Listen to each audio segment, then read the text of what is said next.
Next up, we're going to be looking at an example where we want to compute an inverse Laplace transform.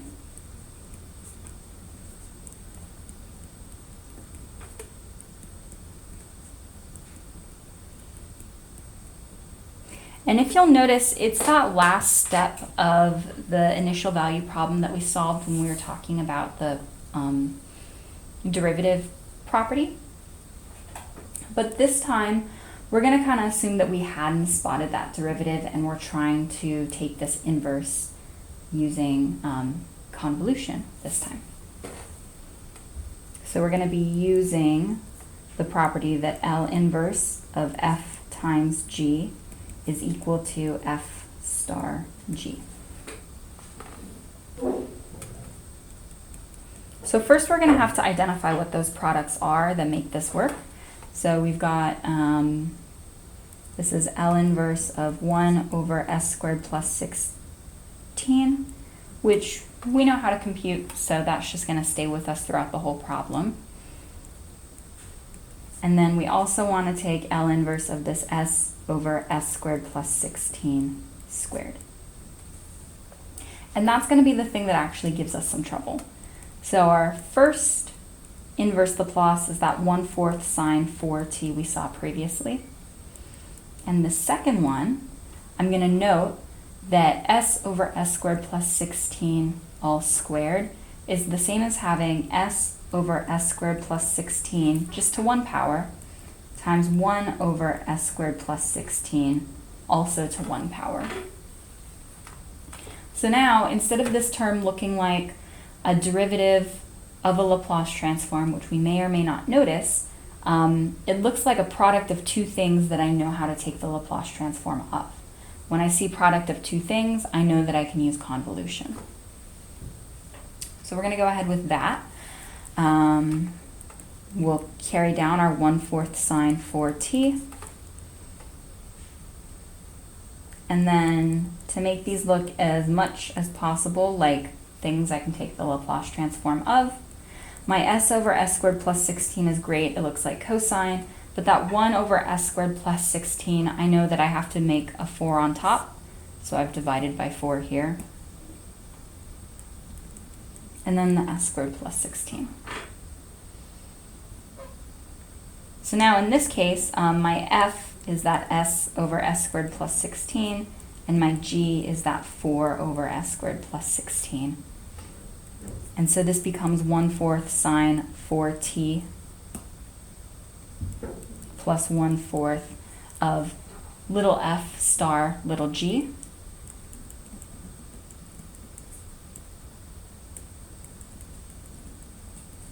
Where f and g are sine and cosine of 4t.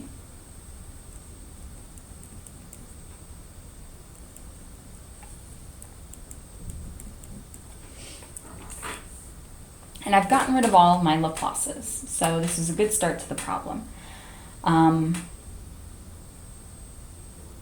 Unfortunately, now I'm going to have to figure out how to evaluate this. So I've got 1/4 sine 4t, which is never going to change, plus 1/4, and f star g is convolution, so I need to write that down. I need to remember that that is not just multiplication. And it's the integral from 0 to t of sine 4 tau times cosine of 4 times t minus tau,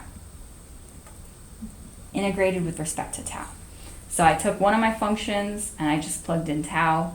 I took my other function and I plugged in t minus tau, and I didn't forget that I'm supposed to distribute this number across the entire t minus tau. I did swap their order, and that's because I wrote down like the trig property we're going to need for integration, assuming that cosine is written this way. The order of convolution doesn't matter because when I started writing this down, I could have just as easily swapped them. Products ignore order, so convolution ignores order.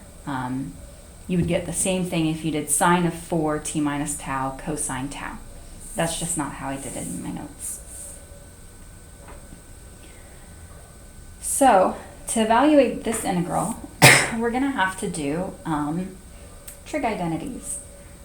So I'm going to write down the property we're going to use, which is that sine of alpha times cosine beta is given by 1/2 of sine alpha plus beta plus sine of alpha minus beta. And for us, we're going to apply this thinking that alpha is 4 tau and beta is 4 times t minus tau. So then when I want to plug all this in, I'm going to need to know alpha plus beta, alpha minus beta. So that's going to be alpha plus beta is 4 tau plus 4 times t minus tau, which is just going to give me 4 tau plus 4t minus 4 tau, so it's just 4t. And then alpha minus beta is going to give me 4 tau minus 4 times t minus tau. So that's going to be 4 tau minus 4t minus gives me plus 4 tau. So it becomes 8 tau minus 4t.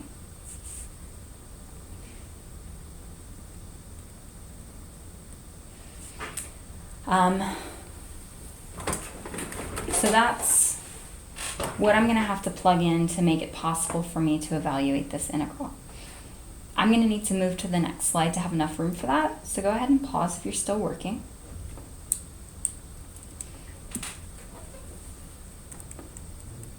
So we were to this point where we know x of t is 1/4 sine 4t, we've known that for a very long time, plus 1/4 of that integral,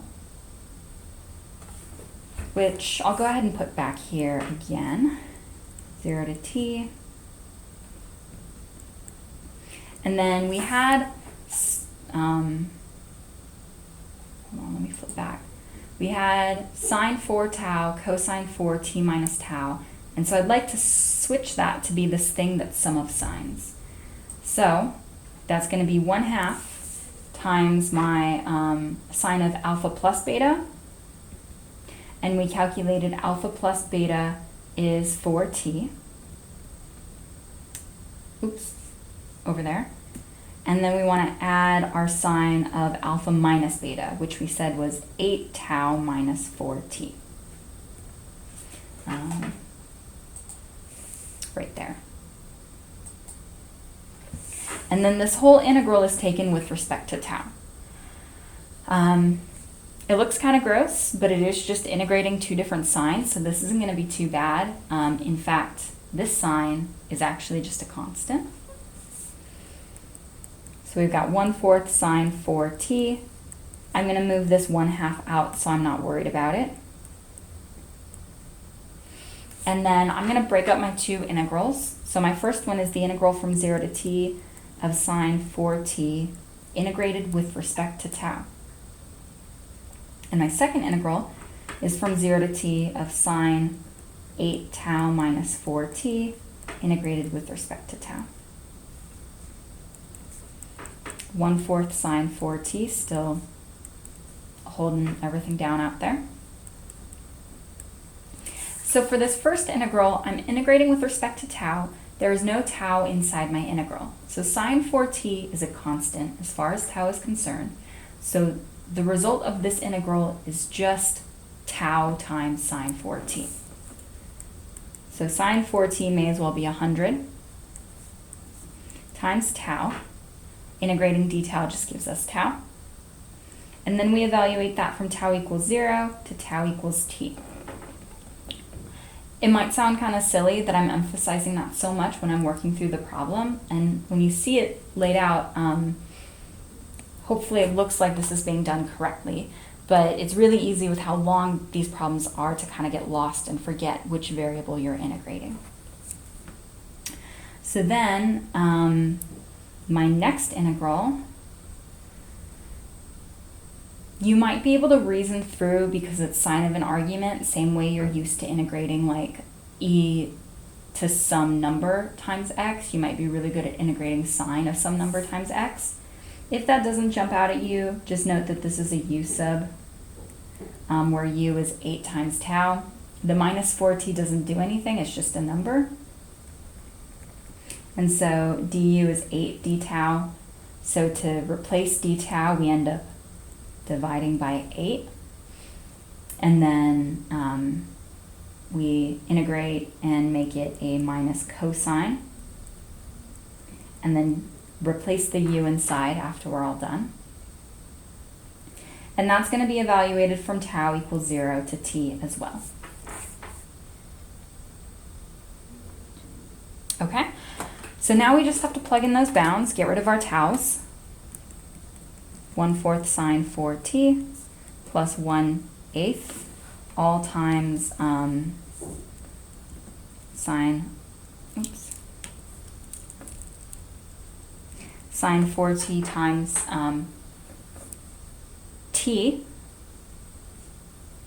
for replacing tau with t, and then minus 0, because when we plug in tau equals 0, it's sine 4t times 0 is just 0. Plus 1/8 times negative cosine of 8t minus 4t. I plug in t for tau. And then minus minus, so plus cosine of 8 times 0 minus 4t. If it helps you to maybe like factor out the minus for the cosine and then keep the plus minus and then distribute again afterwards, sometimes that helps people with the algebra. For me, I like to keep the minus close by, that way I don't forget to use it later.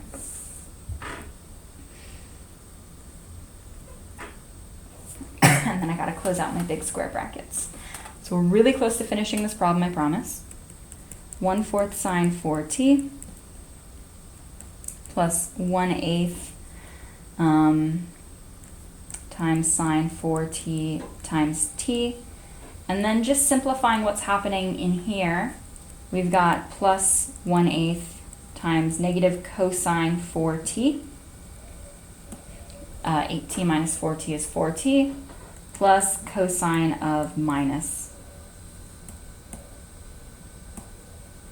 4t. 0 minus 4t is minus 4t.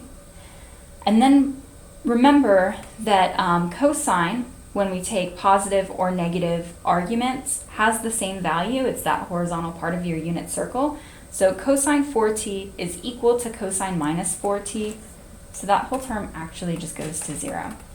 And we're left with that x of t is equal to 1/4 sine 4t plus 1/8 t sine 4t. And we've finished taking this inverse Laplace transform. If you remember, we solved this previously. I'm going to wait a second in case you need to pause, because I know there was a lot of writing in those last few steps. Same answer we got somewhere. Same answer we got for this answer here, just in different order. And I think the other way was easier, but it did require this trick of being able to recognize a derivative. So we got to the same place, but in general, these convolution problems take a long time to finish because you do have to evaluate that integral at the end. So with that kind of warning or thing to watch out for, I think that is all I have to say about convolution for now. So I'm going to go ahead and end the video, and I will see you in the next one.